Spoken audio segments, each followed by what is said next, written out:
जय शिवराय सर्वांना. तर आपण एसपॉसचा युनिट 3 चॅनलवरती अपलोड केलेला आहे आणि आता आपण बघणार आहोत एसपॉसचा युनिट 4. तर एसपॉसचा युनिट 4मध्ये इतक्या भारी भारी कन्सेप्ट आहे ना, म्हणजे शिकवायला पण आवडतंय आणि तुम्हाला शिकण्यासाठी पण खूप आवडेल. म्हणजे एकदम भारी कन्सेप्ट आहे. सीपीयूचा उपयोग काय होतो, सीपीयू काय काय करतो, आपण सगळं बघणार आहे एसपॉसच्या युनिट 4मध्ये. तर सर्वांनी व्हिडिओ शेवटपर्यंत बघा. मी एक्झाम्पल घेऊन तुम्हाला एकदम छान एक्सप्लेन करतो. एक्झाम्पल कसे राहता वगैरे एसपॉसचे ते पण सगळं सांगणार आहे मी. आणि टेलिग्राम चॅनलला जॉईन करण्याचं विसरू नका कोणी, कारण टेलिग्रामवरती जवळजवळ सर्व नोट्स आता अपलोड होत आलेले आहे आणि सगळ्यांनी त्या नोट्स उपयोगात घ्यावा असं मला वाटतं. आणि जास्त प्राईस पण नाही तिथं, खूप कमी प्राईजमध्ये. मी असं काय 1000-2000 प्राईज नाही ठेवली तुमच्यासाठी. एकदम लो प्राईजमध्ये जी सगळ्यांना अफोर्डेबल आहे त्या प्राईजमध्ये मी तुम्हाला फक्त 299मध्ये सर्व नोट्स तुम्हाला भेटणार आहे 5 पण युनिटचा. तर सगळ्यांनी ते ॲक्सेस करा. त्यावरती मी PDF पण अपलोड केली, जे म्हणजे 99% प्रोबॅबिलिटी आहे, जे क्वेश्चन ॲनालाइज करून सगळं, की कोणता प्रश्न किती वेळा पडला आहे आणि तो येण्याची शक्यता आहे का. आणि अशा क्वेश्चनची PDF तुम्हाला टेलिग्राम चॅनलवरती भेटणार आहे. तर नक्की जॉईन करा, जॉईन करायला विसरू नका. आता फर्स्ट क्वेश्चन काय आहे मग, कम्पेअर कंपायलर अँड इंटरप्रिटर्स. बरोबर. आता कंपायलर आणि इंटरप्रिटर काय असतं आपण ते बघणार आहोत. कंपायलरमध्ये काय, converts the whole program at once. Compiler काय करतं, जो प्रोग्राम कन्वर्ट करतं ते एकदाच करून टाकतं सगळा प्रोग्राम. आणि हे काय करतं interpreter, converts the program line by line. कळलं का. हा इंटरप्रिटर जो आहे ना, तो line by line program convert करतो आणि हा संपूर्ण प्रोग्राम एकदाच कन्वर्ट करून टाकतो. याला काय म्हणायचं, कंपायलर. दुसरा काय झाला मग, इंटरप्रिटर. कळलं. मग आता काय कंपायलरचं, फास्टर आफ्टर कंपायलेशन. म्हणजे काय, आता समजा असं समजा की हा एक प्रोग्राम आहे. बरोबर. हा एक प्रोग्राम आहे, यामध्ये लाईन लिहिलेल्या आहे. हा संपूर्ण प्रोग्राम एकाच टायमिंगला कन्वर्ट करणं, एकाच टायमिंगला सर्व कन्वर्ट करणं, त्याला काय म्हणायचं, कंपायलर. बरोबर. आणि जो प्रोग्राम इंटरप्रिटर काय करतं मग, ही एक लाईन पहिले कन्वर्ट करा, नंतर ही एक लाईन कन्वर्ट करत बसा, नंतर ही एक. म्हणजे जो कंपायलर आहे त्याला काय लागणार आहे, जो टाईम आहे तो टाईम कमी लागन. म्हणजे इंटरप्रिटर आहे काय, इंटरप्रिटर जे लाईन बाय लाईन करतं त्याला काय लागणार आहे, टाईम कधी पण जास्त लागणार आहे. कळलं का इथपर्यंत. आता बघा, faster after compilation, slower as it runs line by line, shows all errors after compiling. म्हणजे काय करतं, एकदा जर का आपण पूर्ण जो कोड आहे तो काय करत राहतो, कंपाईल करत राहतो. बरोबर. मग तो कंपाईल एकदाच करतो ना, एकाच वेळेस सगळा कोड कंपाईल करतो. मग जे एरर्स आहे त्या कंपायलेशन नंतर, ते सगळे कोडमध्ये जे एरर आहे ते तुम्हाला नंतर दिसणार आहे कंपायलेशनच्या नंतर. कळलं. पण याच्यामध्ये काय होतं, इंटरप्रिटरमध्ये एक लाईन स्कॅन केली. आता बघा, एक लाईन स्कॅन केली, याच्यात काही एरर आला तर तो एरर इथं प्रिंट केला. मग दुसरी लाईन आली, दुसऱ्या लाईनमध्ये एरर आला, तो प्रिंट केला. असं चालतं इंटरप्रिटरमध्ये. कळलं. एक एक एरर दाखवतं ते प्रत्येक लाईनमध्ये काय येतं ते. कळलं. क्रिएट्स अ सेपरेट फाईल, हे सेपरेट फाईल क्रिएट करतं आणि याच्या आउटपुटला सेपरेट फाईल क्रिएट नाही होत. कळलं. Program runs after full compilation. आता पूर्ण कंपाईल प्रोग्राम लिहिला तुम्ही. बरोबर. पूर्ण कंपायलेशन केल्यानंतरच एकाच टायमिंगला सगळा कोड कंपाईल होईल आणि नंतर रन होईल. बरोबर. पण इथं काय होतं, याच्यात एक एक लाईन रन होत चालते. म्हणजे एक लाईन स्कॅन केली, एक लाईन इंटरप्रेटरने स्कॅन केली, तिच्यात बघा काही एरर आहे का, नाही, नसली तर ती रन होऊन जाईल. मग वापस दुसरी लाईन स्कॅन करन, त्याच्यात एरर आला तर प्रोग्राम थांबून जाईल. कळलं. एक एक लाईन स्कॅन करतं इंटरप्रेटर. म्हणजे कंपायलेशन राहतं ते पूर्ण प्रोग्राम एकाच वेळेस करतं. म्हणून तुम्हाला प्रोग्राम जो रन होतो तो कंपायलेशन नंतर होतो आणि तो प्रोग्राम लगेच रन होतो लाईन बाय लाईन. कळलं का. हा मोर मेमरी यूज करतो, हा लेस मेमरी यूज करतो.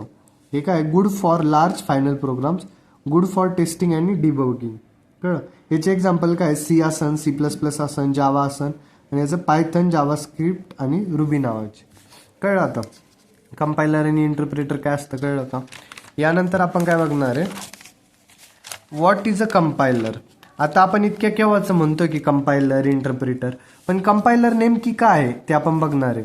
कंपायलर काय आता नेमकी, what is a compiler and explain phases of compiler with suitable diagram. काय करायचं तुम्हाला, कंपायलर काय ते सांगायचं आहे आणि phases of compiler with suitable diagram सांगायचे. मग आपण पहिले काय बघणार आहोत आता, कंपायलर काय. Compiler is a special program that translate source code written in a high level programming language into machine code that the computer can execute. कळलं. कंपायलर काय, असा एक स्पेशल प्रोग्राम आहे जो काय करतो, ट्रान्सलेट करतो सोर्स कोडला.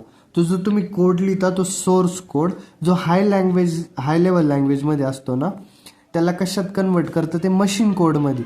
आता तुम्ही कोड लिहिताय बरोबर, तुमच्या भाषेत लिहिताय, पण ती भाषा कम्प्युटरला कुठून कळत, कम्प्युटरला कोणती लँग्वेज कळते, 0-1 वाली. मग ते मशीन कोडमध्ये ट्रान्सफर करतं.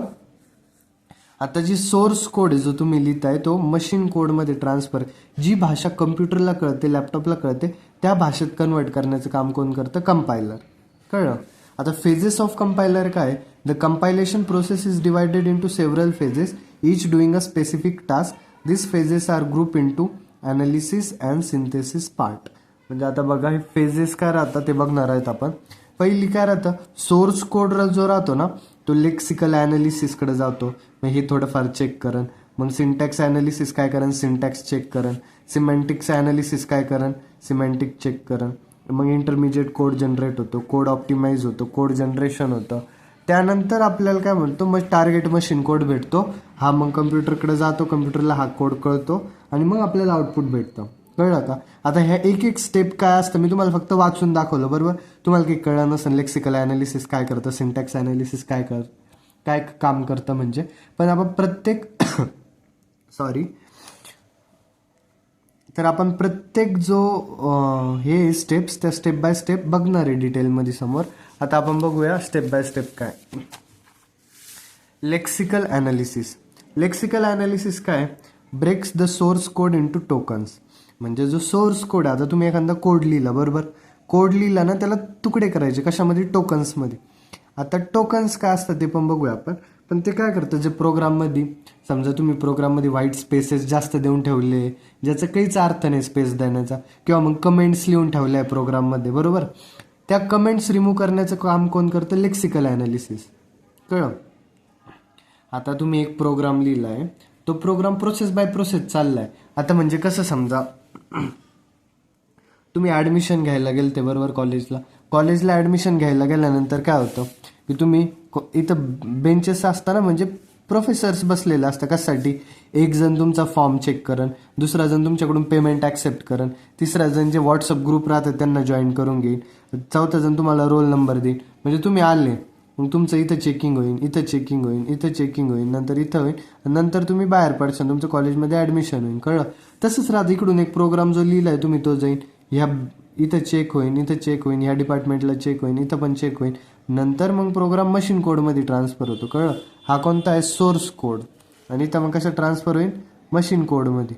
कळलं का. आता हे एक्झाम्पल तसंच मग जे प्रोग्राममध्ये तुमचं काय स्पेसेस असतील, कमेंट्स असतील ते रिमूव्ह करतं, हे चेक करतं काही प्रॉब्लेम आहे का तुमच्या प्रोग्राममध्ये. एक्झाम्पल काय, आता इंट A=5 असतं तुमच्या प्रोग्राममध्ये, एला काय व्हॅल्यू असाईन केली तुम्ही 5. तर मग टोकन्स काय असतात, इंटिजर एक टोकन झालं, याला सेपरेट केलं, मग ए नावाचं एक टोकन झालं, ए व्हॅरिएबल =, आणि 5 आणि सेमिकोलन, हे काय झाले सगळे टोकन झाले ना, सेपरेट करत. सोर्स कोडला कशात ब्रेक करता येते, टोकन्समध्ये. कळलं का टोकन्स काय असतात. आता सिंटॅक्स ॲनालिसिस काय, check if the token sequence follows grammar rule. बरोबर. आता याच्यात पण ग्रामर रूल असतं ना प्रोग्रामिंग लँग्वेजचे. इंटिजर पहिलेच यायला पाहिजे, त्याच्यानंतर जो व्हॅरिएबल आहे तो यायला पाहिजे, नंतर तुम्ही असाईन करता त्याला काय व्हॅल्यू असाईन करता, आणि शेवटला सेमिकोलन. आता सेमिकोलन जर का तुम्ही 1 नंबरला टाकला तर ते चुकीचं होऊन जाणार आहे. मग ते सिंटॅक्स ॲनालिसिस चेक करतं की ही सिरीजमध्ये आहे का टोकन सगळे. कळलं का. आणि काय बनवतं, एक पार्स ट्री बनवतं. सिंटॅक्स एरर पण डिटेक्ट करतं आणि त्यावरनं एक पार्स ट्री बनवतं. कळलं इथपर्यंत. आता सिमॅन्टिक ॲनालिसिस काय, चेक्स मिनिंग ऑफ कोड. म्हणजे आता तुम्ही काही पण लिहून ठेवलं, ठीक आहे तुमचा सिंटॅक्स बरोबर आहे, इंट A=5 तुम्ही ठीक लिहिले बरोबर, पण तुम्ही काही पण लिहून ठेवलं त्याच्यामध्ये, असं थोडी का कोडमध्ये काही पण लिहून ठेवल्यानंतर तो रन होणार आहे.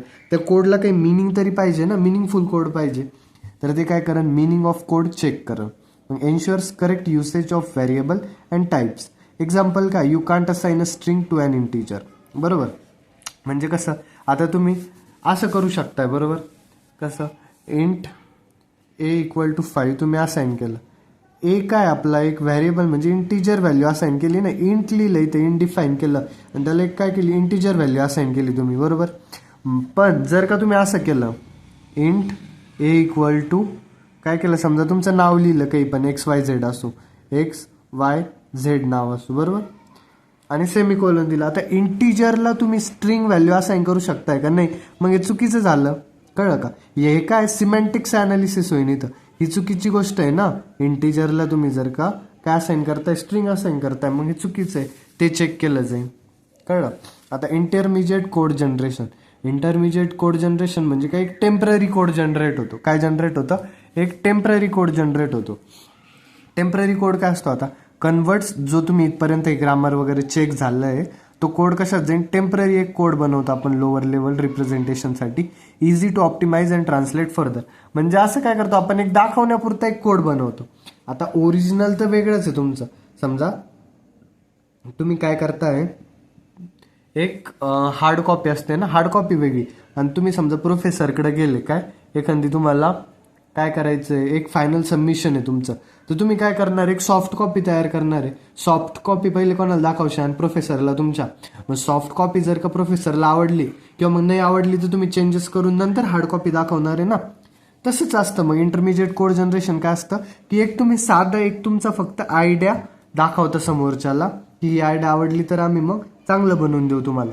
तसंच मग एक टेम्पररी कोड तयार करते, हे दाखवण्यापुरता फक्त. कारण टेम्पररी कोड काय असतो, easy to optimize translate further, कळलं. आता कोड ऑप्टिमायझेशन काय, इम्प्रूव्ज द इंटरमिजिएट कोड. म्हणजे आता इंटरमिजिएट तुम्ही फक्त जो दाखवण्यापुरता कोड बनवला आहे त्याला इम्प्रूव्ह करण्याचं काम करतं, त्याच्यात काही चुका आहे का वगैरे. Removes unnecessary operation to make the program faster or smaller.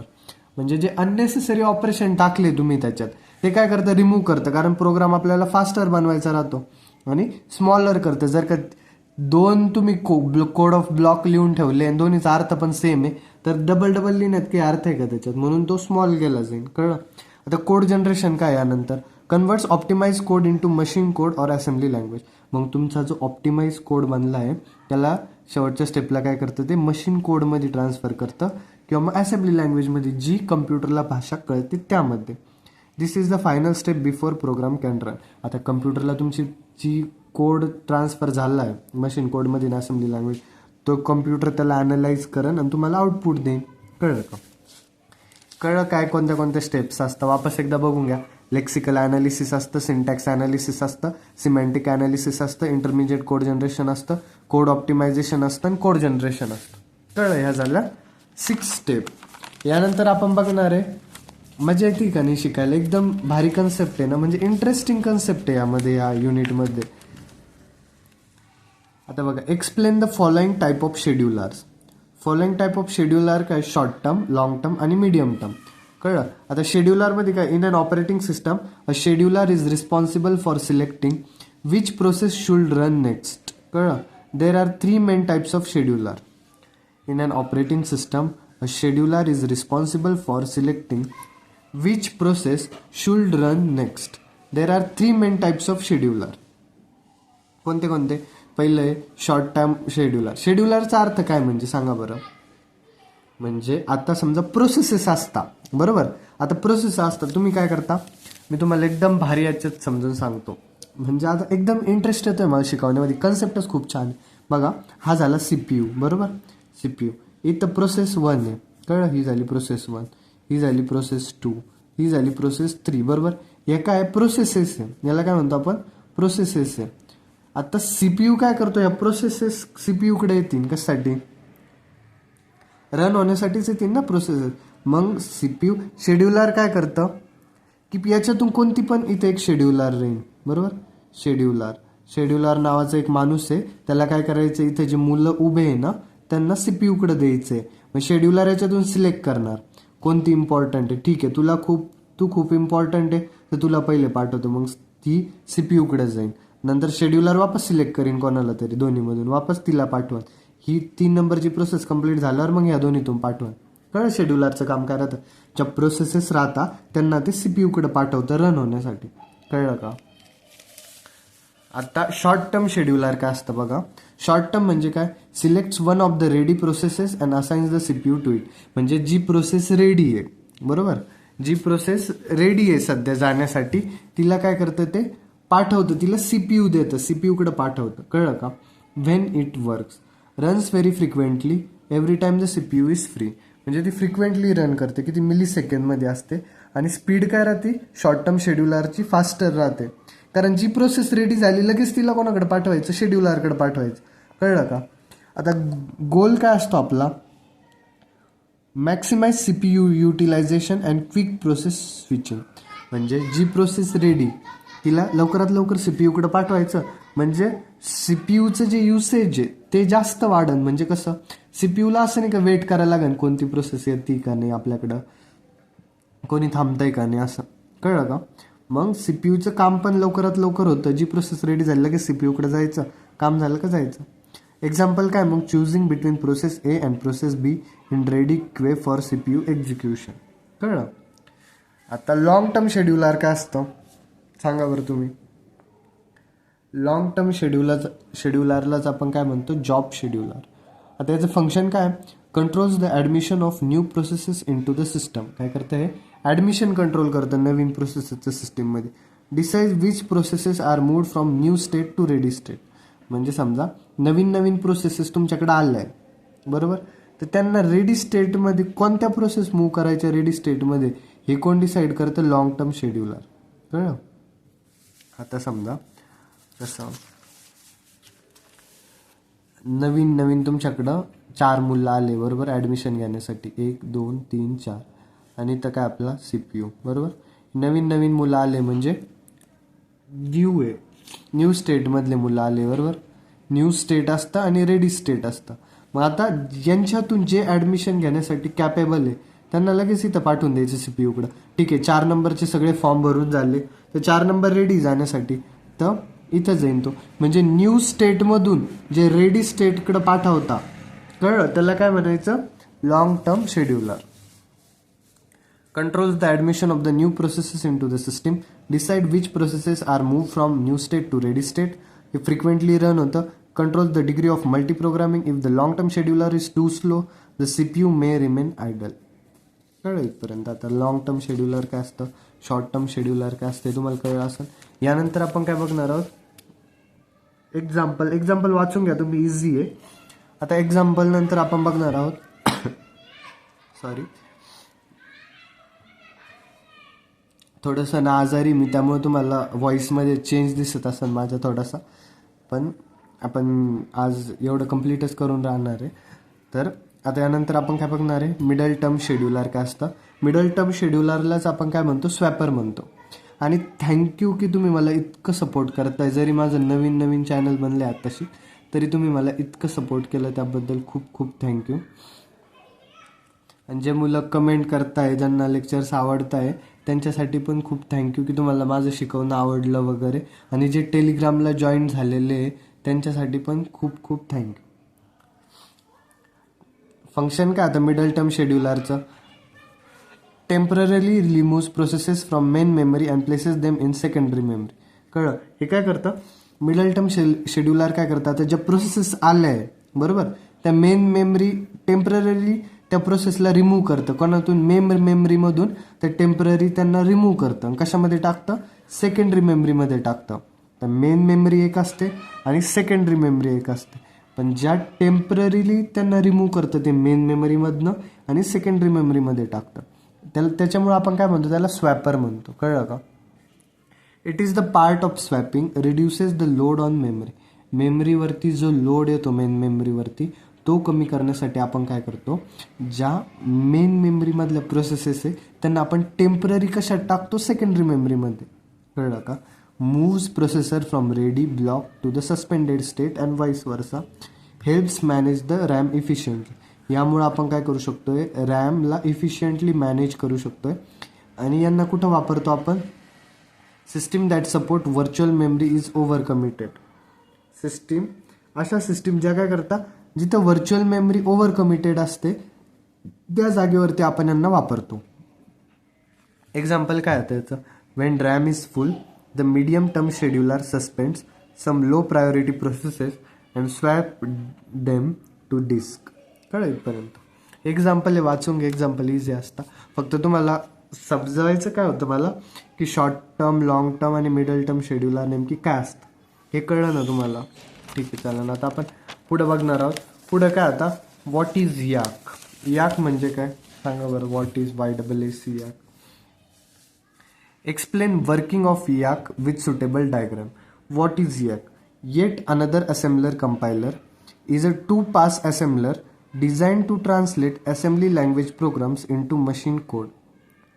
Yet another assembler compiler is a two-pass assembler designed to translate assembly language program into machine code. कळलं का आता काय याचा याकचा फुल फॉर्म काय. Eight another assembler compiler. हे काय to pass assembler आहे. Pass 1 असतो याच्यात आणि पास 2 असतो. 2 पासचा असेंबलर आहे. कशासाठी डिझाईन केलं हे, ट्रान्सलेट करण्यासाठी. असेंब्ली लँग्वेजचे जे प्रोग्राम असतात त्यांना हे कसं ट्रान्सलेट करतं, मशीन कोडमध्ये. कळलं का, त्याच्यासाठी बनवलं गेलं आहे येट अनदर असेंबलर कंपायलर. कळलं. It is use in system programming to understand how source code is processed by the operating system or assembler tools. कळलं. It is use in the system programming. कशामध्ये use होतं हे, system प्रोग्रामिंगमध्ये. To understand how source code is processed by the operating system or the assembler tools. याक works with the SICXC. SICXCचा full form काय, simplified instructional computer or extended architecture use for educational purpose. हे असं एक architecture आहे जे educational पर्पजसाठी use होतं. हा पॉईंट तुम्ही नाही लिहिला तरी चालणार, कारण हे नाव लक्षात ठेवण्यासाठी थोडंसं अवघड आहे. ठीक आहे. आणि वर्किंग ऑफ याक काय, आता वर्किंग ऑफ याक काय असतं, पास 1 आणि पास 2 मध्ये बघणार आहोत आपण. तर पास 1 मध्ये काय राहणार आहे, पास 1 मध्ये आपण काय करतो, सिम्बॉल टेबल जनरेट करतो अँड ॲड्रेस कॅल्क्युलेट करतो. कळलं का. पास 1 मध्ये काय करतो आपण, एक सिम्बॉल टेबल जनरेट करतो आणि ॲड्रेस कॅल्क्युलेशन असतं. पास 1 मध्ये आता पहिला पॉईंट काय मग, read source code line by line. म्हणजे जो सोर्स कोड राहतो जो आपण लिहितो तो काय करतं, ते लाईन बाय लाईन रीड करतं. मग assign address to all statement. जे सोर्स कोडमधली जी प्रत्येक स्टेटमेंट असते ना त्याला ते काय करतं, ॲड्रेस असाइन करतं. ॲड्रेस असाइन केल्यानंतर बिल्ड्स द सिम्बॉल टेबल. मग सिम्बॉल टेबल बनवतं. सिम्बॉल टेबलमध्ये काय करा मग, ते detect syntax error and missing symbols. Syntax error detect करीन आणि जे सिम्बॉल मिस झाले ते पण डिटेक्ट करेन. इंटरमिजिएट कोड इथं पण काय करतं, मग एक टेम्पररी कोड बनवला जातो. इंटरमिजिएट कोड म्हणजे काय, फक्त दाखवण्यासाठी बनवला जातो. आपण त्याला काय म्हणतो, टेम्पररी कोड इज जनरेटेड. मग याला काय, आता पास 1 मधून आपल्याला कुठं पाठवायचा आहे तो कोड, पास 2 मध्ये. मग आपण एक टेम्पररी कोड बनवतो कशासाठी, पास 2 मध्ये पाठवण्यासाठी. मग तुम्ही जो इथं कोड तयार झाला आहे तुमचा तो कोणाकडे पाठवला, पास 2 कडे पाठवला. बरोबर. पास 2 मध्ये काय होतं, मग ऑब्जेक्ट कोड जनरेट होतो. ऑब्जेक्ट कोड जो युजेस इंटरमिजिएट कोड म्हणजे जो टेम्पररी कोड बनवला आहे ते यूज करतं हे. And symbol table from pass 1.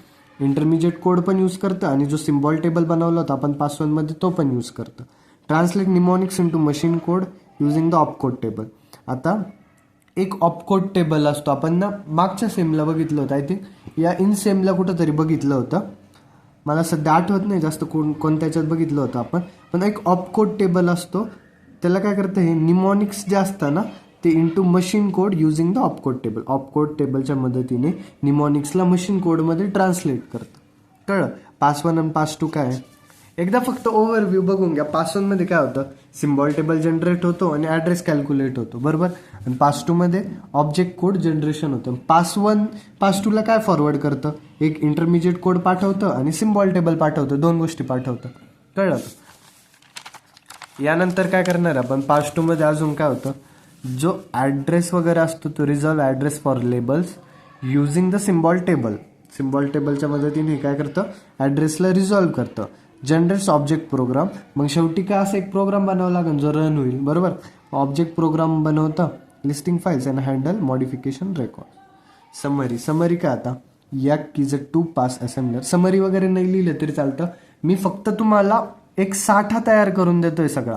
आता काही मुलांच्या काय कमेंट येत आहे मला की सर तुम्ही म्हणजे सर दादा वगैरे म्हणतात ते, मग तुम्ही ना खूप मोठे उत्तरं लिहिले असं म्हणतात.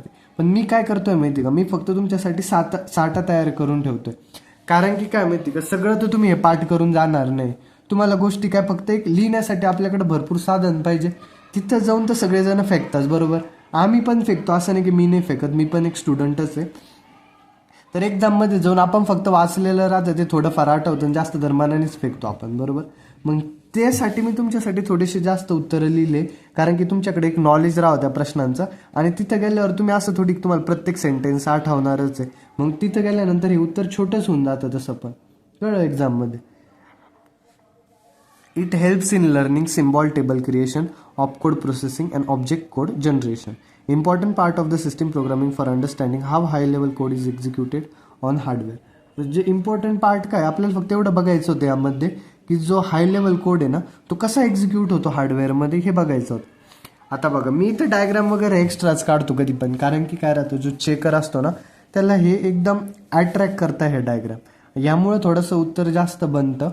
ते थोडासा प्रॉब्लेम आहे, बट तुम्ही काढणं न काढणं हे तुमच्या हातात असतं पेपरमध्ये, बरोबर.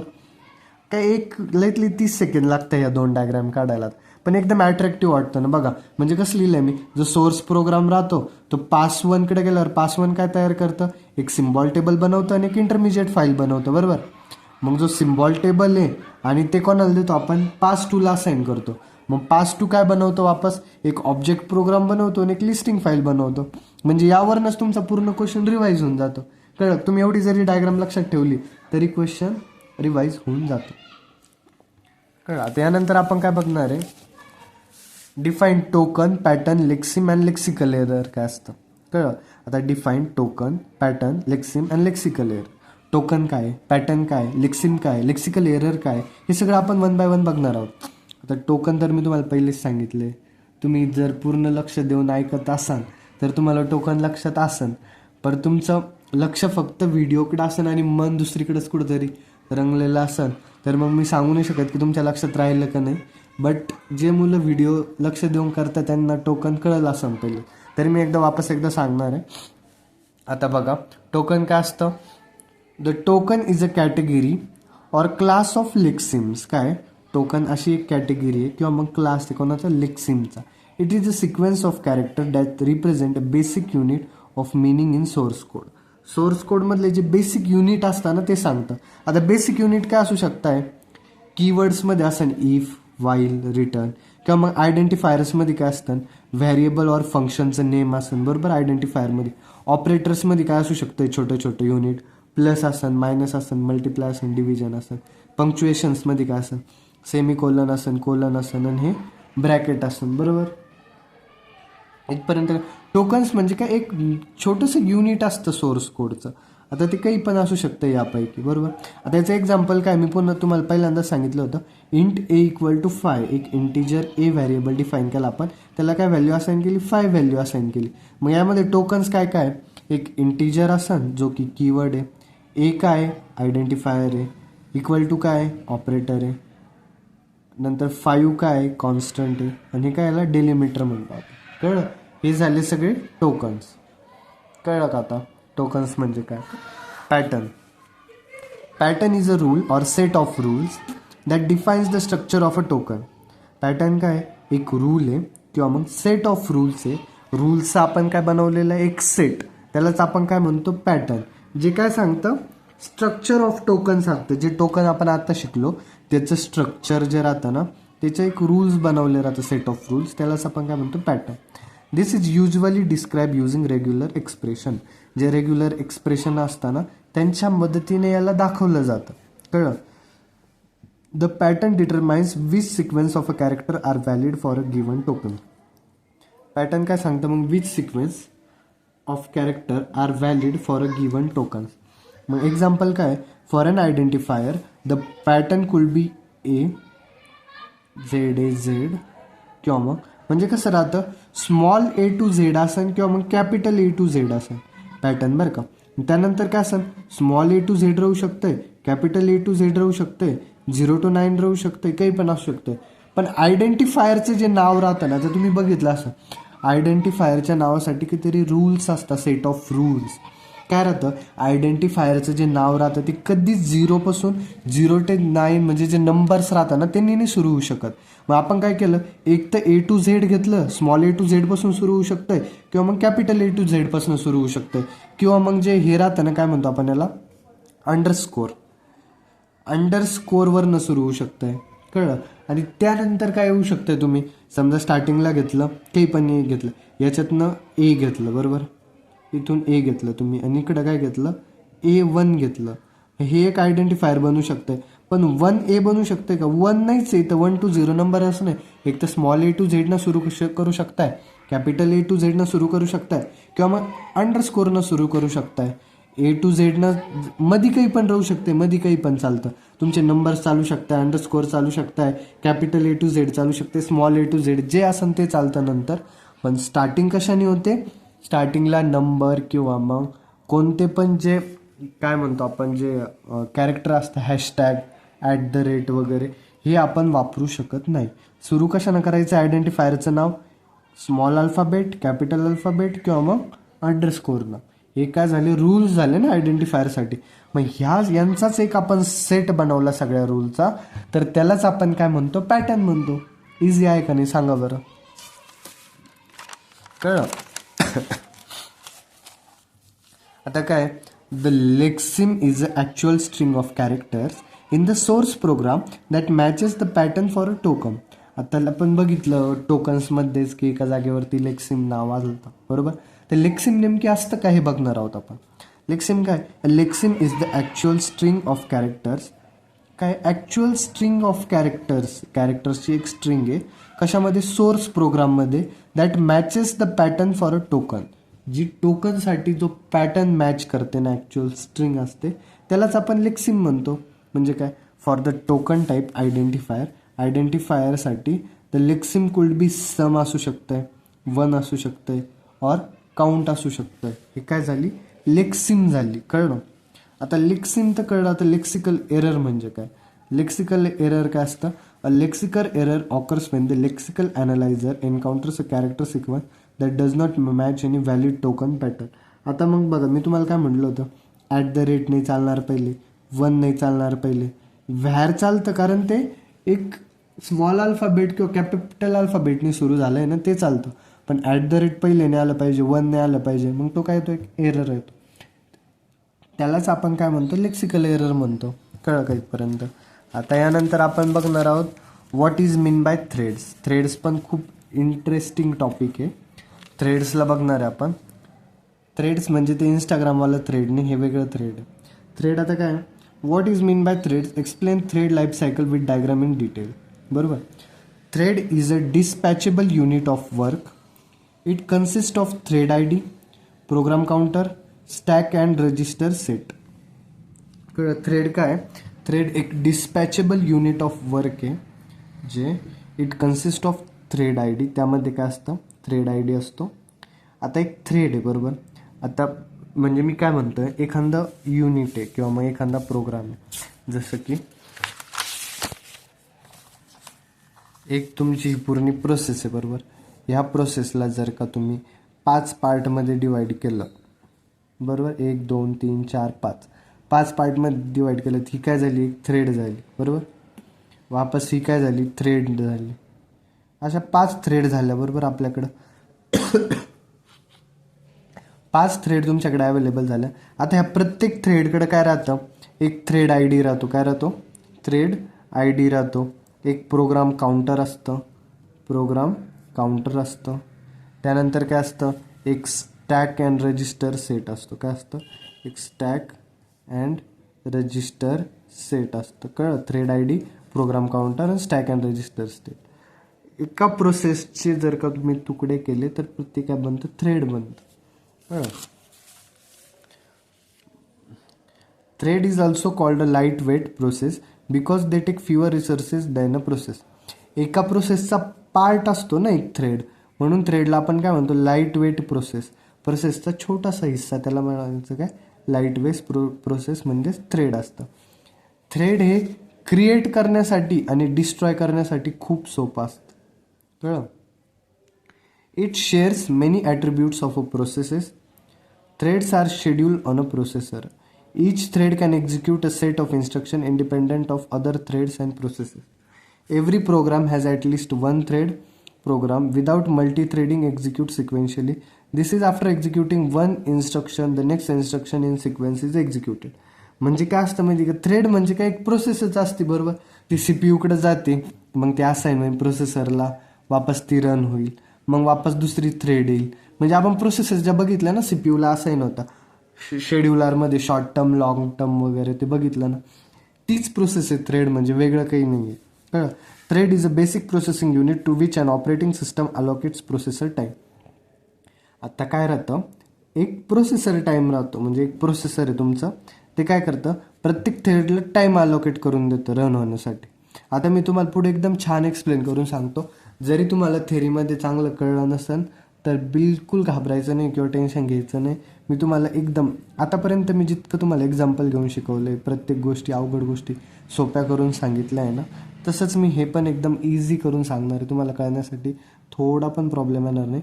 फक्त लेक्चर शेवटपर्यंत बघा. काय आता थ्रेड, आता समजा ही एक थ्रेड आहे बघा. थ्रेडमध्ये काय राहतं, रजिस्टर, स्टॅक, मास्क, डेटा, ही एक लोकल इन्फॉर्मेशन झाली. थ्रेड आय डी वगैरे राहतं. आणि इकडे काय address space and global information राहते. कळलं. हेवी वेट प्रोसेस म्हणतो, हे एक थ्रेडचं ब्लॉक झाला, अशी दिसते थ्रेड. कळलं. आता यानंतर आपण काय बघणार आहोत, थ्रेडची लाईफ सायकल. यावरनं तुम्हाला इझिली कळून जाईल थ्रेड काय असते ते. आता बघा, तुम्ही काय केलं, न्यूमध्ये एक थ्रेड बनवली, जस्ट क्रिएट झाली आहे. थ्रेड क्रिएट झाली, त्यानंतर रेडीमध्ये काय केलं, थ्रेड स्टार्ट्स मेथड इन्वोक. थ्रेडला तुम्हाला स्टार्ट करायचं म्हणजे थ्रेड कोणाकडे पाठवायची रन होण्यासाठी, एका प्रोसेसरकडे पाठवायची बरोबर. मी तुम्हाला इथे एक्सप्लेन केलं होतं बघा, कुठं केलं होतं, आय थिंक सो. जो द्या वापस एकदा एक्सप्लेन करतो. ही एक थ्रेड आहे, ही एक थ्रेड आहे, ही एक थ्रेड आहे, आणि इथं तुमचं काय प्रोसेसर आहे. आता तुम्हाला काय करायची, ही थ्रेड याच्याकडे पाठवायची इथं जाऊन, मग ती रन होऊन जाईल बरोबर. ही थ्रेड आली प्रोसेसरकडे गेली, वापस रन होईल थ्रेड. कळलं. रन होण्यासाठी काय करतो आपण, प्रोसेसरला एक एक थ्रेड पाठवतो. कळलं का, त्यालाच म्हण. आता थ्रेड रेडी झाली रन होण्यासाठी. कळलं. रेडीमध्ये काय होती, थ्रेड रेडी होते. मग रनिंगमध्ये काय होतं, highest priority ready thread enters the running state. म्हणजे असं पण थ्रेडमध्ये पण असतं ना, की कोणाला जे जास्त इम्पॉर्टंट असतं, कमी इम्पॉर्टंट थ्रेड असतं, जास्त इम्पॉर्टंट असतं. मग जास्त इम्पॉर्टंट ज्या थ्रेडला आहे त्या थ्रेड रनिंग स्टेटमध्ये जातील, म्हणजे रन होण्यासाठी तयार राहते. Thread is assigned a processor and now is running. म्हणजे प्रोसेसरला काय करतो आपण, एक थ्रेड असाइन करतो, थ्रेड प्रोसेसरकडे जाती आणि रन होते. कळलं. जी हायेस्ट प्रायोरिटीवाली थ्रेड आहे ती पहिले जाईन प्रोसेसरकडे, ती रन होईल. आणि नंतर ब्लॉकमध्ये काय असतं, this is the state when a thread is waiting for a lock to access an object. ब्लॉकमध्ये काय करतो आपण, थ्रेडला ब्लॉक करून ठेवतो थोड्या टायमासाठी. कळलं. वेटिंगमध्ये काय होतं, थ्रेड वेट करते. Here thread is waiting indefinitely for another thread to perform an action. म्हणजे वेटिंगमध्ये काय जातं, एक थ्रेड गेली समजा प्रोसेसरकडं, तिला रन होण्यासाठी थोडा तरी टायमिंग लागेल. मग जो टायमिंग लागतो तोपर्यंत एक दुसरी स्टेट थांबून राहील ना. हे कसं सांगू मी तुम्हाला, आता बघा, हे काय आपलं प्रोसेसर आहे बरोबर. ही झाली तुमची थ्रेड 1, ही झाली थ्रेड 2, ही झाली थ्रेड 3 बरोबर. मग ही थ्रेड गेली इथं रन होण्यासाठी, हिला लागतंय 5 सेकंद रन होण्यासाठी. तोपर्यंत ही थ्रेड काय राहणार आहे, वेट करणार आहे बरोबर. प्रोसेसरचा टायमिंग, आता समजा तुमच्या नोटबुक चेक करताय टीचर लोक, तुम्ही कॉलेजमध्ये, आणि तुमच्या नोटबुक चेक करताय. मग जो मुलगा तुमचा नाही, एखादा स्टुडंट असेल, तो गेला टीचरकडे नोटबुक चेक करण्यासाठी, तर नोटबुक चेक करण्यासाठी त्याला पाच तरी मिनिट लागतील ना, 2 लागतील, 3 लागतील, पण काहीतरी टाईम तर लागेल. मग त्या मुलाची नोटबुक चेक होईपर्यंत तुम्ही वेट करणार आहे बरोबर. मग तुम्ही का कोणत्या स्टेजमध्ये, वेटिंग स्टेजमध्ये. कळलं का, तर वेटिंग काय असते. असं समजा एक एक जो मुलगा चेक करायला जातोय ना मॅमकडं, तसं समजा की तो मुलगा काय थ्रेड आहे, थ्रेड कोणाकडे जाईन, मॅडम कोणी प्रोसेसर, मग मॅडमकडे जाईन, ते चेक करून साईडला जातील, मग दुसरा जाईन. तोपर्यंत बाकीचे जे मुलं राहतात ते वेट करतात, म्हणजे बाकीच्या थ्रेड ज्या राहतात ते वेट करतात. कळलं का इथपर्यंत. स्लिपिंगमध्ये काय राहत, thread sleep for an specified time of a period. आता स्लीपिंगमध्ये पण एखादी थ्रेड खूप वेट करते, तर मग ती कोणत्या स्लीपिंग स्टेजमध्ये राहील. आता तुम्हाला जर का खूपच वेळ लागतोय चेकिंगसाठी, तर तुम्ही तोपर्यंत एक झोप काढून घ्याशाल, होऊ द्या बाकीच्यांचं, मग नंतर बघू, चेक झाली तर झाली, नाही तर नाही झाली, बघता येईल नंतर. कळलं. ती स्लीपिंग स्टेजमध्ये जात. बट डेड काय असतं, Wien thread completes task or operation. Dead म्हणजे तुमचं जर का चेक झालं तर तुम्ही कोणत्या कंडिशनमध्ये जातात, डेड कंडिशनमध्ये. थ्रेडमध्ये कसं असतं, एखादी थ्रेड किंवा तिचं एक्झिक्युशन कंप्लीट झालं, ती रन झाली, तर ती डेड स्टेजमध्ये जाते. कळलं. आता ही झाली डायग्राम. डायग्राममध्ये पण काही नाही दाखवले, न्यू नंतर स्टार्ट राहतं, रेडीमध्ये जाईल. रेडी जर का झाली तर मग ती रन होईल. रन झाल्यानंतर ती डेड होऊन जाते. स्लीपिंग स्टेजमध्ये पण जाते, वेटिंगमध्ये जाते. एखादी स्टेज जर का वेटिंगमध्ये गेली, वेटिंगमधून तिला वापस रेडीकडे जावं लागेल रन होण्यासाठी, मग वापस डेड होऊन जाईल. आता एखादी जर का थ्रेड ब्लॉक झाली, ब्लॉक नंतर ती वापस रेडीकडे येईल, वापस रन होईल, वापस डेड होईल. कळलं की एक डायग्राम झाली. डायग्राम बघून घ्या कशी काढली डायग्राम, भारी वाटते का नाही एकदम. आता ही झाली डायग्राम. यानंतर आपण काय बघणार आहे आता, explain 7 state process model with diagram. आता 7 स्टेट प्रोसेस मॉडेल बघणार आहे डायग्राम सोबत. Explain 7 state process model with diagram. Also explain difference between 5 state process model and 7 state process model. आपल्याला 7 स्टेट प्रोसेस मॉडेल एक्सप्लेन करायचं आहे, त्यासोबत आपल्याला त्यांचा डिफरन्स पण एक्सप्लेन करायचा आहे. कळलं का? 7 स्टेट प्रोसेस मॉडेल काय आता, the 7 state process model is an extended version of the process life cycle use in operating system representing different sides of a process can be in during its execution. हे आपण स्टेट्सद्वारे समजून घेऊया, easily समजून जाईल. आता न्यूमध्ये काय होतं, प्रोसेस क्रिएट होते बरं का. एक प्रोसेस क्रिएट झाल्यानंतर काय होईल, तिला ऑपरेटिंग सिस्टीम काय करतं, मेमरी अलोकेट करतं आणि रिसोर्सेस. कळलं का? एखादी प्रोसेस क्रिएट झाल्यानंतर त्याला अलोकेट केलं जातं मेमरी वगैरे. त्यानंतर काय राहतं, रेडी.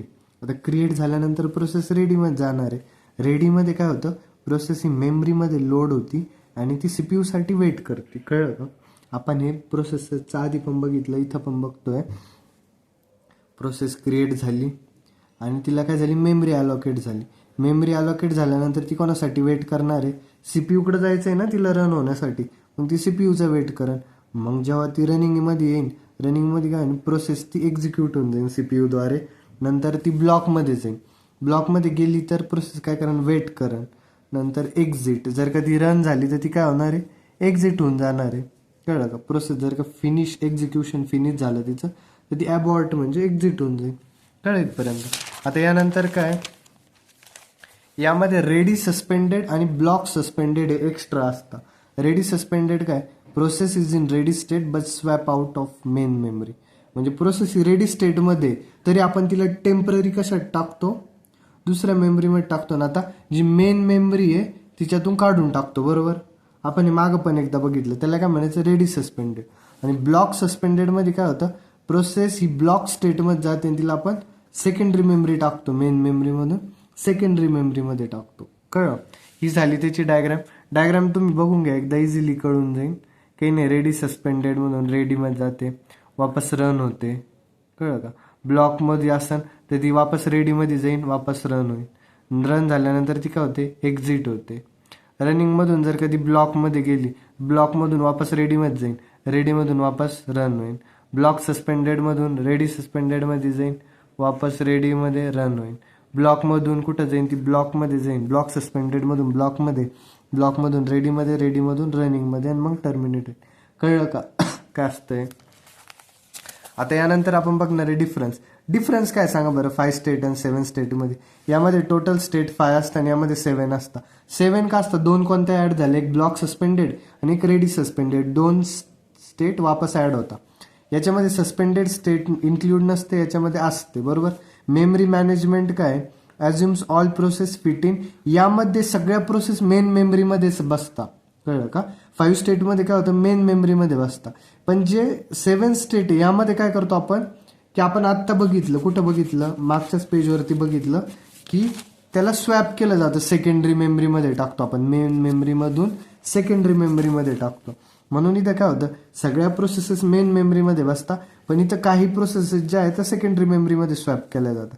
हे लेस फ्लेक्झिबल आहे 5 स्टेट. 7 स्टेट हे मोर फ्लेक्झिबल आहे, हे सिम्पल आहे आणि हे थोडंसं रिअल वर्ल्ड ऑपरेटिंग सिस्टीम आहे व्हर्च्युअल मेमरीवरती. कळलं का? 5 स्टेट आहे मॉडेल आणि 7 स्टेट. मी वापस एकदा दाखवून देतो, फक्त बघून घ्या. 5 स्टेट आणि 7 स्टेट. क्वेश्चन काय आपला, list different types of operating system आणि डिस्क्राईब एनी 2 ऑफ देम. आपल्याला different types of operating system सांगायचे आणि त्यापैकी कोणत्या पण 2 एक्सप्लेन करायचे, बरोबर. मग आता कोणतं ऑपरेटिंग सिस्टम कोणतं आपल्याकडे, बॅच ऑपरेटिंग सिस्टम आहे, टाइम शेअरिंग ऑपरेटिंग सिस्टम आहे, डिस्ट्रीब्युटेड ऑपरेटिंग सिस्टम आहे, रिअल टाइम ऑपरेटिंग सिस्टम आहे. आता 8 दिलेलं आहे इथं. शेवटची काय आता मोबाईल ऑपरेटिंग सिस्टम. या 8च्या 8 ऑपरेटिंग सिस्टम, आणि यापैकी आपण कोणती एक्सप्लेन करणार आहे? टाइम शेअरिंग ऑपरेटिंग सिस्टम पहिले बघून घेऊया. टाइम शेअरिंग ऑपरेटिंग सिस्टम काय आता? A time sharing operating system allows multiple user or task to share system resources simultaneously. म्हणजे आज समजा आता की एक टीचर आहे, बरोबर. आता एक टीचर जो आहे तो तुम्हाला प्रत्येकाला वेळ देतोय, बरोबर. प्रत्येकाला सेम टायमिंगला वेळ देतोय. तर तसं आता जे टर्मिनल असता, टर्मिनलला काय करतो होस्ट कम्प्युटर, प्रत्येकालाच वेळ देतो. म्हणजे कसं एकाच टायमिंगला असं वाटलं पाहिजे की सगळ्यांना वेळ भेटतोय. त्याला काय म्हणतो आपण? Time sharing operating system. Equal time share करतं ते, पण ते पण एकाच वेळेला. असं नाही की याला 5 मिनिटं दिले त्यानंतर याला 5 मिनिटं, तसं नाही चालत. कसं एकाच वेळेत सगळ्यांना टाइम देत आहे, त्याला काय म्हणायचं? Time sharing operating system. Each task get a small time slice of the CPU and operating system switches between them using context switching. म्हणजे ते इतकं स्पीडनं स्विच होतं, कळतच नाही की आपल्याला टाइम ते होते. म्हणजे याला काहीतरी सेकंड टाइम दिला, याला पण मिली सेकंद असन की मायक्रो सेकंद, त्यामध्ये टाइम भेटतो यांना. इतकं छोटं की असं प्रत्येकाला काय वाटतं की जो टीचर आहे होस्ट कम्प्युटर तो सगळ्यांना एकाच वेळेस वेळ देतोय असं वाटतं, पण तसं नसतं. ते एक बॅकग्राऊंडला काय चालतं, मिली सेकंडमध्ये प्रत्येकाला टाइम भेटतो. याला भेटला लगेच याला भेटला लगेच याला भेटतो. कळलं? Time sharing operating system. आता यानंतर काय? वर्किंगमध्ये काय बघणार आपण? Each user or task get CPU for a fix short time. Each user or task get CPU for a fix short time. If the task doesn't finish, म्हणजे प्रत्येक जो टास्क आहे त्याला CPU भेटतो एक फिक्स शॉर्ट टाइमसाठी. कळलं? Fix short टाइमसाठी प्रत्येकाला CPU भेटतो. If the task doesn't finish in time it is move to ready queue and another task gets the CPU. म्हणजे कसं असतं माहिती का? आता इथं CPU आहे, बरोबर. हा झाला CPU. मग इथं तुमचं काय असेल? टास्क 1 असेल, इथं तुमचं काय असेल? टास्क 2 असेल, इथं तुमचं काय असेल? टास्क 3 असेल, बरोबर. तर मग हे झालं. आता T1ला CPU असाइन करायचं आपल्याला. मग T1ला काय भेटला? CPU भेटला. किती मिनटं? समजा 5 मिनटं T1ला CPU भेटला. मग 5 मिनटं काय करा? हे थांबून राहतील, हे बाहेर कोणत्या स्टेजमध्ये? आता वेटिंग स्टेजमध्ये असतील. मग 5 मिनटं याला CPU भेटल्यानंतर काय होतं की समजा याचं काम 5 मिनिटात नाही झालं, हा 5 मिनिटात रन नाही झाला, मग हा काय करण? T1 रन नाही झाला, T1 वापस कुठं जाऊन ऍड होईल? मागं क्यूमध्ये. कळलं? T1चं जर का काम झालं नाही तर T1 वापस कुठं जाऊन ऍड होईल? क्यूमध्ये जाऊन ऍड होईल. कळलं का? आता यानंतर काय बघणार आहे आपण की थर्ड पॉईंट काय? Uses scheduling algorithm like round robin. आता जे राऊंड रॉबिन अल्गोरिदम आहे ना, त्यामध्ये पण काय करतो आपण? प्रत्येक जे टास्क राहतं ना त्याला इक्वल टाइम असाइन करतो. टाइम असाइन केल्यानंतर ते रन होतं, आणि जो रन नाही झाला तो वापस बॅकला जाऊन ऍड होतो. कळलं का? आता बघा त्याच्यानंतर काय? Advantages: good response time for users, efficient CPU utilisation, multiple users can work simultaneously on the same machine. Disadvantages काय? कॉम्प्लेक्स शेड्युलिंग अल्गोरिदम्स आहे, more overhead due to frequent contact switching आहे, आणि security and data protection and more challenging. हे advantages disadvantages easily कळता, वाचल्या कळतील तुम्हाला. आता याचे एक्झाम्पल काय? एक तर युनिक्स आहे, लिनक्स आहे आणि विंडोज सर्व्हर आहे. हे झाले याचे काय? एक्झाम्पल. आता यानंतर आपण काय बघणार आहे? Real time operating system. आता 2 बघायचे होते ना आपल्याला. आपण कोणती बघितली? एक टाइम शेअरिंग बघतोय आणि एक कोणती बघतोय? Real time operating system, RTOS पण म्हणतो आपण याला शॉर्ट फॉर्ममध्ये. कळलं? आता रिअल टाइम ऑपरेटिंग सिस्टम काय? Real time operating system is design to handle events or data within a fix time constraint or strict time constraint. It is used where timely execution is more important than overall system speed. कळलं? Real time operating system कशासाठी design करतो आपण? अशा event handle करतं ते data within a strict time constraint. आता याचं example काय माहिती की एअरबॅग सिस्टम असते, बरोबर, गाडीला.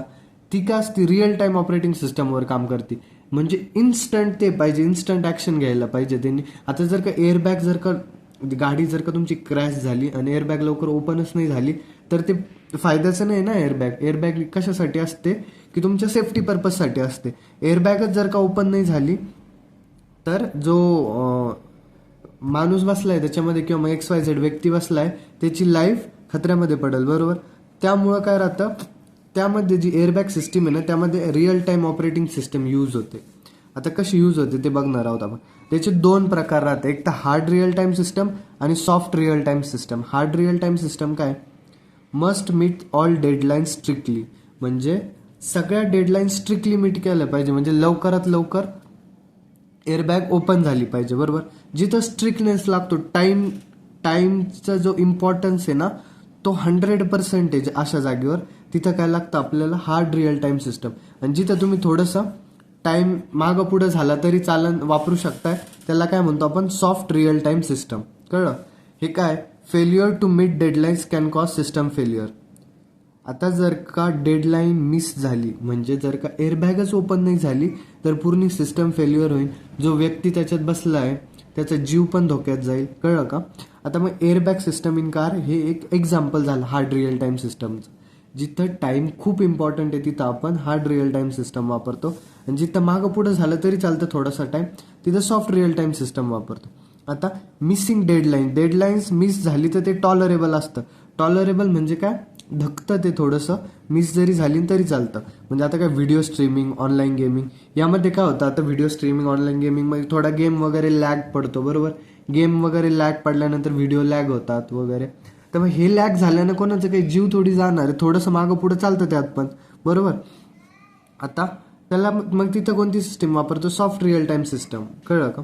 आणि वर्किंग काय याची, RTOS manages task based on priority.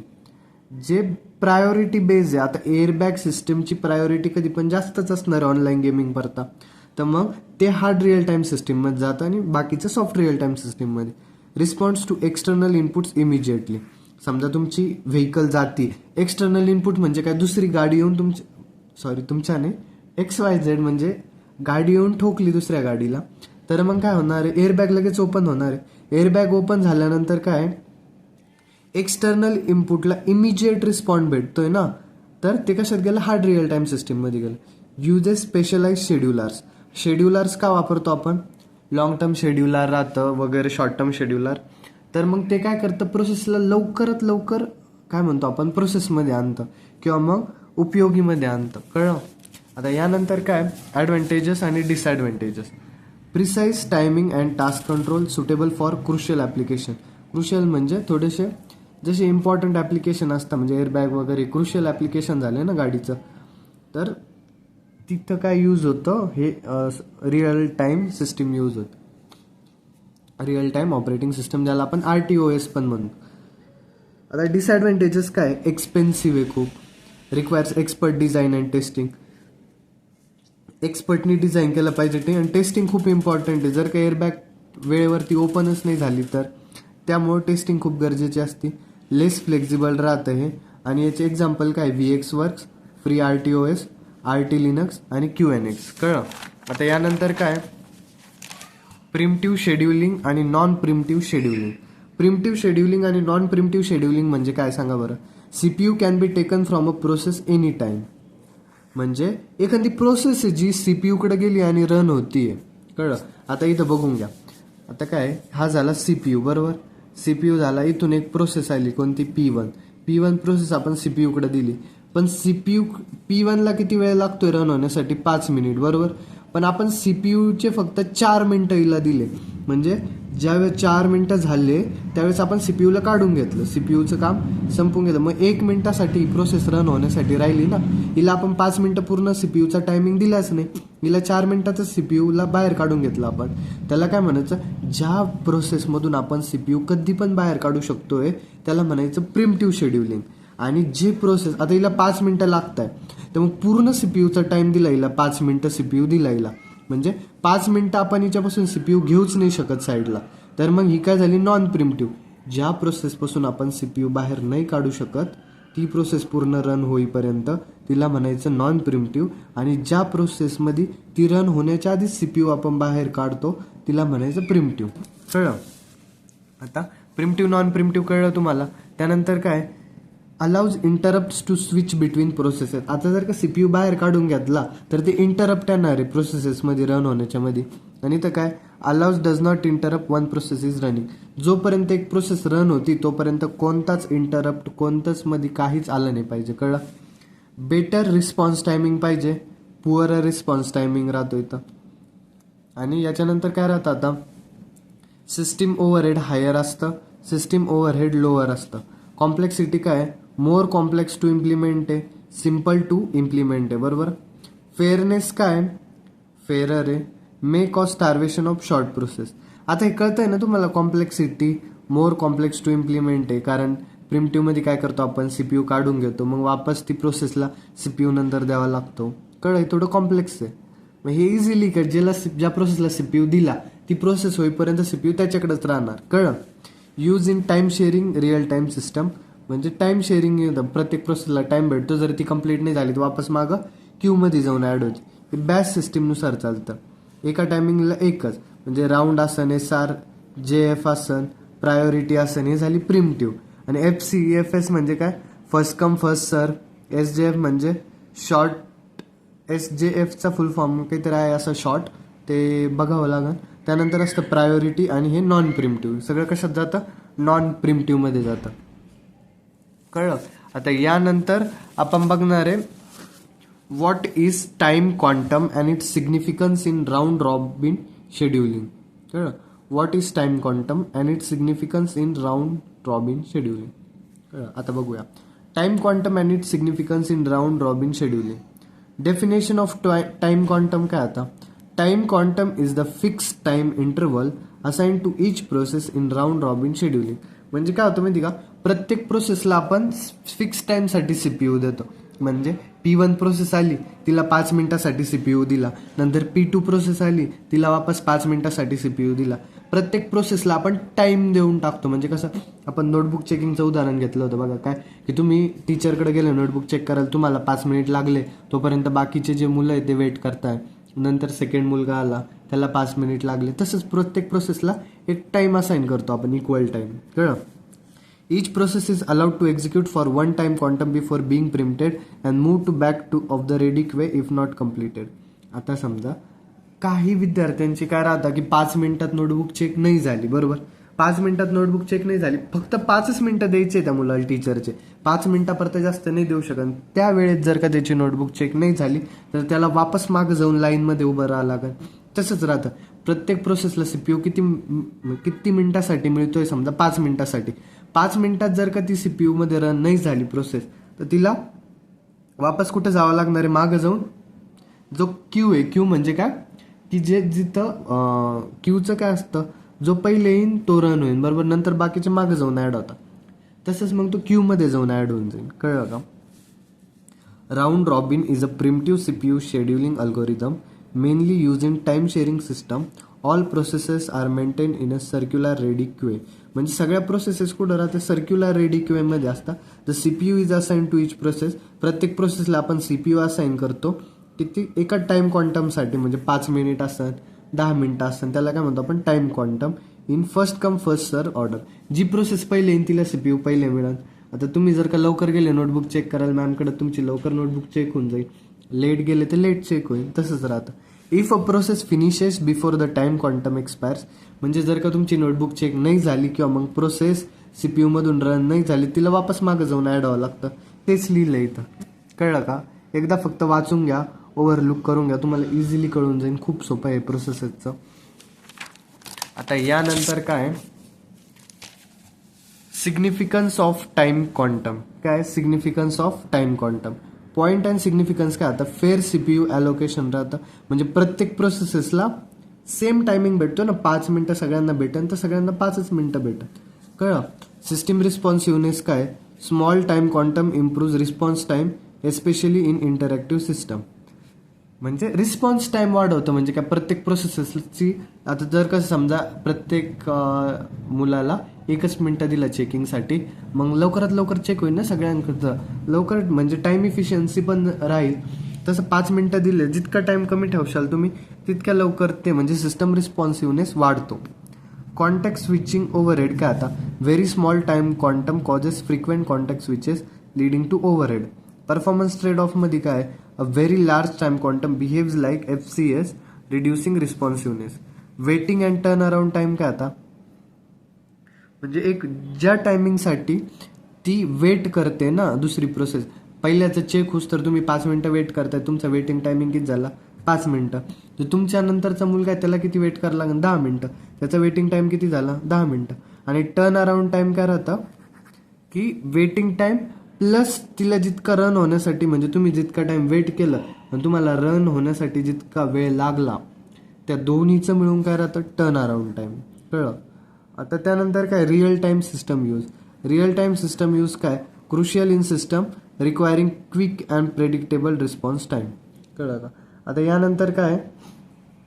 The choice of time quantum is critical in round robin scheduling. It directly impact system efficiency, response time and CPU utilisation.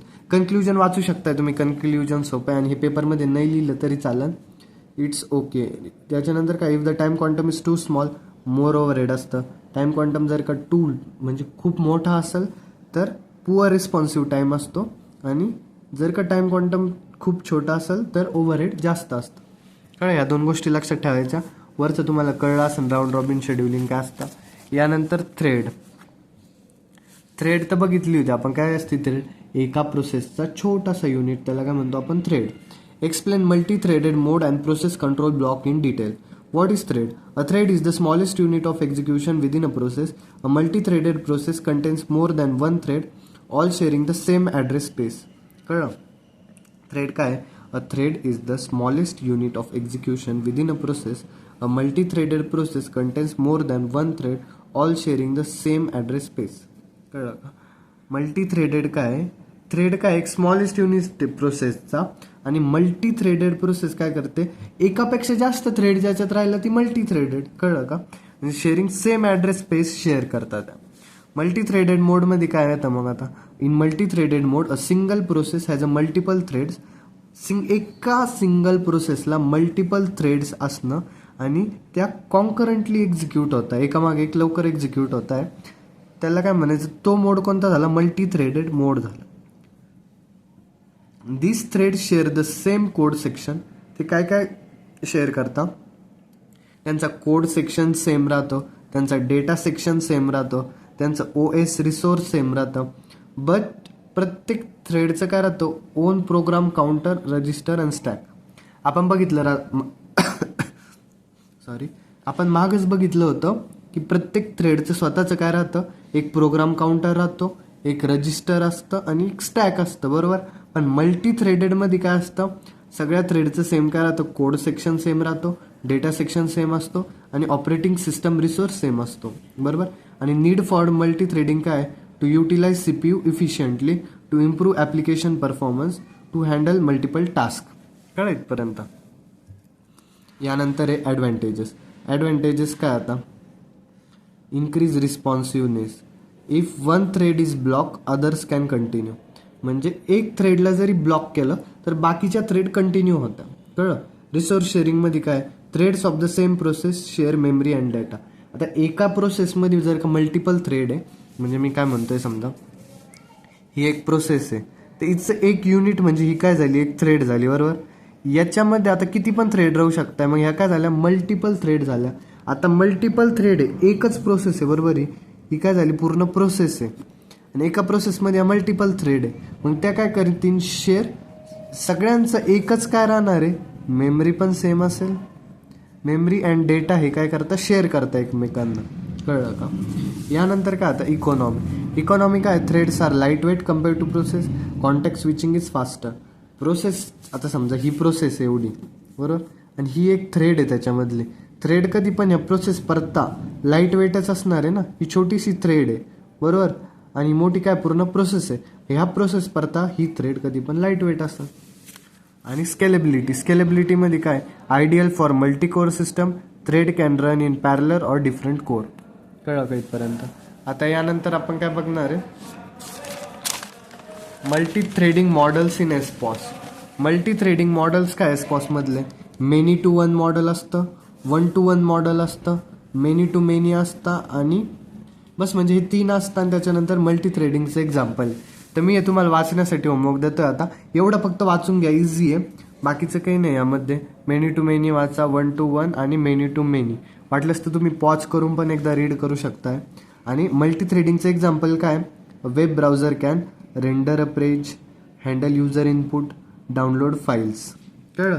हे मल्टी थ्रेडिंगचं एक्झाम्पल आहे. Multi threading कुठं वापरतो आपण?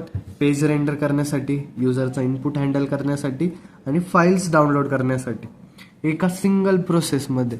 कळलं का इथपर्यंत multi थ्रेडिंगचे example? आता यानंतर काय आपलं प्रोसेस कंट्रोल ब्लॉक असतो. प्रोसेस कंट्रोल ब्लॉकमध्ये काय असतं? प्रोसेस आयडेंटिफिकेशन असतं, प्रायोरिटी नंबर असतो, प्रोग्राम काउंटर असतं, मेमरी अलोकेशन असतं, इनपुट आउटपुट स्टेटस इन्फॉर्मेशन असते, लिस्ट ऑफ ओपन फाईल्स असते, अकाउंटिंग इन्फॉर्मेशन असते, number of registers process state असता. कळलं? आणि यानंतर काय, आता हा ब्लॉक बघून घेतला का, प्रोसेस कंट्रोल ब्लॉक. यानंतर आपण बघणार आहे प्रोसेस कंट्रोल ब्लॉक नेमकी आहे काय. A process control block is a data structure maintain by the operating system. एक डेटा स्ट्रक्चर आहे आणि कोण मेंटेन करते? याला ऑपरेटिंग सिस्टम मेंटेन करते. कशासाठी? प्रोसेसची जी इन्फॉर्मेशन राहते ती सगळी कुठं स्टोअर होती? प्रोसेस कंट्रोल ब्लॉकमध्ये स्टोअर होती. कळलं का? जी सगळी प्रोसेसची इन्फॉर्मेशन जी असते ती कुठं स्टोअर होते? प्रोसेस कंट्रोल ब्लॉकमध्ये. आता याच्यासाठी काय असतं? It is created. जेव्हा प्रोसेस क्रिएट होती तेव्हा प्रोसेस कंट्रोल ब्लॉक क्रिएट होतो. जेव्हा प्रोसेस टर्मिनेट होती तेव्हा प्रोसेस कंट्रोल ब्लॉक डिलीट होतं. कळलं का? आता समजा प्रोसेस क्रिएट झाली तर कोण क्रिएट होणार आहे? प्रोसेस कंट्रोल ब्लॉक क्रिएट होणार आहे. प्रोसेस जर का डिलीट झाली तर कोण डिलीट होणार आहे? प्रोसेस कंट्रोल ब्लॉक हा डिलीट होऊन जाईल. कळलं का? प्रोसेस आय डी काय असते? आता जे हे एक एक आहे ना, याच्यातलं एक एक आपण बघणार आहोत. प्रोसेस आय डी काय असते? आता युनिक आयडेंटिफायर असतं ना, जसं तुम्हाला समजा क्लासमध्ये रोल नंबर एक युनिक नंबर असतो. रोल नंबर 1 घेतल्यावर सगळे नाही जात मॅडमकडं, एकच जण जाईल ना कोणता पण. तर चेकिंगसाठी मॅडमकडे सगळ्यांनी जाणार, एकच जण जाईल. तसंच राहतं प्रोसेसची पण एक आयडी असते, ज्यावरून प्रोसेस काय करू शकता? तुम्ही युनिकली ओळखू शकताय. नंतर प्रोसेस स्टेट काय असते? रनिंग असती, वेटिंग असती, रेडी असती. आता तुम्ही पण बघा, मॅडमकडं जाण्याच्या आधी चेकिंगसाठी तुम्हाला थोडं वेट करायला लागतं. गेल्यावर तुम्ही काय करताय? प्रोसेस रन होती, तुम्ही कसं चेकिंग स्टेजमध्ये असता, त्यानंतर रेडीमध्ये असता. कळलं का? अशा स्टेजेस असतात. प्रोग्राम काउंटर काय असतं? Address of the next instruction to execute. Next instruction जी एक्झिक्यूट होणार आहे तिचा ॲड्रेस असतो. CPU रजिस्टरमध्ये काय असतं? ऑल स्पेसिफिक रजिस्टरचा कंटेंट असतो. Memory management info, page tables असतात, segment tables, base limit register. हे सगळं तुम्ही वाचून घेतल्या कळण इझिली. यानंतर आपण बघणार आहोत अकाउंटिंग इन्फो काय असतं. अकाउंटिंग इन्फोमध्ये काय असतं? CPU युसेज असतं, processor start timer, user I D असन, इनपुट आउटपुट स्टेटस इन्फोमध्ये काय असन?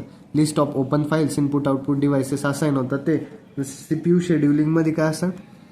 CPU शेड्युलिंग म्हणजे प्रायोरिटी शेड्युलिंग, क्यू पॉइंटर्स असतात. थ्रेडेड इन्फोमध्ये थ्रेडेड स्टेट्स असतात, स्टॅक्स असतात, PC फॉर इच थ्रेड वगैरे. Role of PCB in contact switching. When a process is interrupted, the operating system saves its current state in its PCB. कळलं? काय होतं? जेव्हा thread एखादी इंटरप्ट होऊन जाते, मधीच थ्रेड थांबली जाते, तर ऑपरेटिंग सिस्टम काय करते? ती जी इन्फो आहे करंट स्टेटची ती प्रोसेस कंट्रोल ब्लॉकमध्ये स्टोअर करून ठेवते. आता प्रोसेसचं एक्झिक्युशन कंप्लीट झाल्यानंतर प्रोसेस कंट्रोल ब्लॉक तर डिलीट होऊन जातो, पण इथं प्रोसेसचं म्हणजे एक्झिक्युशन कंप्लीट झालं आहे का नाही, मध्येच काहीतरी जर अडथळा आला तर ज्या स्टेजला अडथळा आला आहे तुम्हाला त्या स्टेजची माहिती कुठं जाईल? प्रोसेस कंट्रोल ब्लॉकमध्ये स्टोअर होऊन जाईल. कळलं? The operating system then loads the state of the next process from it process control block. Operating system काय करते? आता एक प्रोसेस इंटरप्ट झाली, बरोबर, तिच्यानंतरची जी प्रोसेस आहे तिची इन्फॉर्मेशन लोड करते. कुठं? प्रोसेस कंट्रोल ब्लॉकमधून ती इन्फॉर्मेशन लोड करते. This process is called a contact switch. यालाच आपण काय म्हणतो? Contact switch. यानंतर काय आता आपलं व्हॉट इज LEX. LEX काय? Explain working of LEX with suitable diagram. आता LEX काय? लेक्सिकल ॲनालायझर म्हणतो आपण याला, किंवा मग स्कॅनर असतंय. डेफिनेशन काय? लेक्स is a tool use in compiler design that generate lexical analyser. लेक्स काय? एक टूल आहे, कशामध्ये यूज होतं? कंपायलरमध्ये, जे काय डिझाईन करतं? दॅट म्हणजे जनरेट काय करतं? लेक्सिकल ॲनालायझरला जनरेट करतं. कळलं? The lexical analyser reads the source code. मग लेक्स काय? एक टूल आहे, त्यांनी काय जनरेट केलं? लेक्सिकल ॲनालायझर जनरेट केलं. म्हणजे लेक्सिकल ॲनालायझर ते काय रीड करतं? मग सोर्स कोड रीड करतं, ब्रेक करते त्याला टोकन्समध्ये. टोकन्स वगैरे बघितले आपण आधीच. Which are meaningful units like keywords, identifiers, operators आणि कॉन्स्टंट. आता टोकन्स काही पण राहू शकताय, कीवर्ड्स राहू शकताय, आयडेंटिफायर्स राहू शकताय, ऑपरेटर्स राहू शकताय किंवा मग कॉन्स्टंट राहू शकताय. कळलं. याचा पर्पज काय असतो? Simplifies the job of parser by providing it with a stream of tokens, removes white spaces, comments and irrelevant characters. म्हणजे व्हाईट स्पेसेस काढून टाकतं प्रोग्राममध्ये. ज्या सोर्स कोड आहे तुमचा, त्या सोर्स कोडमध्ये तुम्ही स्पेसेस जास्त दिला असेल किंवा मग कमेंट्स दिले असेल, त्या कमेंट स्पेसेस वगैरे सगळं रिमूव्ह करून टाकतं. कळलं लेक्सचं काम. आता वर्किंग ऑफ लेक्स काय? Input source code of a program, तुम्ही त्याला इनपुट दिला. मग लेक्सिकल ॲनालिसिस काय करण? स्कॅन करण त्या इनपुटला, कॅरेक्टर बाय कॅरेक्टर स्कॅन करण सगळ्या प्रोग्रामला आणि त्यामधले टोकन आयडेंटिफाय करण. टोकन जर का आयडेंटिफाय झाले तर त्याचा पॅटर्न पण आयडेंटिफाय करण टोकनसाठी. मग आउटपुट काय होईल? Stream of token send to the parser. जी स्ट्रीम ऑफ टोकन्स, जेवढे टोकन्स आयडेंटिफाय झाले ते कोणाला पाठवले जाईल? मग पार्सरला. कळलं. आता यानंतर काय स्टेप्स बघणार आहोत आपण. स्टेप्स काय लेक्समध्ये? Read input program, match pattern, generate corresponding tokens, ignore white spaces comment, send token to parser. कळलं. या स्टेप्स आपण बघितल्या मागच. आता डायग्राममध्ये काय येणार आहे? सोर्स कोड कोणाकडे जाईल? लेक्सिकल स्कॅनरकडे जाईल. लेक्सिकल स्कॅनर काय करणार आहे? एक टोकन स्ट्रीम जनरेट करण आणि टोकन स्ट्रीम कोणाला पाठवण? पार्सरला पाठवण. कळलं का. यानंतर काय? इंट एक्स इक्वल टू 10 हे एक आता इंटिजरमध्ये एक्स जे व्हॅरिएबल त्यामध्ये आपण 10 स्टोअर केलं. लेक्स काय करण? टोकन्स कसे प्रोड्यूस करण? इंट नावाचा एक कीवर्ड, मग त्याच्यानंतर एक्स आयडेंटिफायर, जे असाइनमेंट ऑपरेटर असतं ते, त्यानंतर 10 हा काय झाला? कॉन्स्टंट झाला. कळ. असे टोकन्स जनरेट करा. आणि ह्यानंतर ही जो क्वेश्चन आहे हा एकदा बघून घ्यायचा आहे, तुम्ही वाचून घ्यायचा आहे. राऊंड रॉबिनवरती आहे. टर्न अराउंड टाईम काय असतं, ॲव्हरेज टाईम काय असतं, using SJF non primitive and round robin with time quantum operating system unit. कळलं.